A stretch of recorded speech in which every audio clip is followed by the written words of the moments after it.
Hi అండి. ప్రతిరోజు కూర తినాలంటే విసుగ్గా ఉంటుంది. ఇలా ఒక్కసారి దొండకాయ పచ్చడి చేయండి, సూపర్గా ఉంటుంది.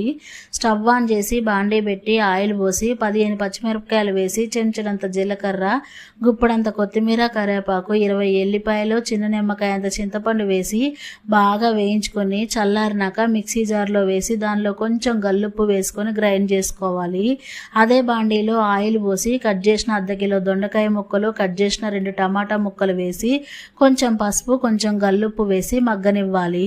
ఇప్పుడు మిక్సీ జార్లో వేసి 2 తిప్పులు తిప్పితే అయిపోయినట్టే. దీన్ని ఒక బౌల్లోకి తీసుకొని దీనికి పోపు వేసుకుందాం. బాండీలో ఆయిల్ వేసి కాగినాక ఆవాలు, జీలకర్ర, మినపప్పు, శనగపప్పు వేసి 2 ఎండుమిరపకాయలు, కొంచెం పసుపు, కరివేపాకు వేసి వేయించుకొని పోపు బౌల్లో వేసుకోవాలి. అంతే, రెడీ అయిపోయింది. సూపర్గా ఉంది.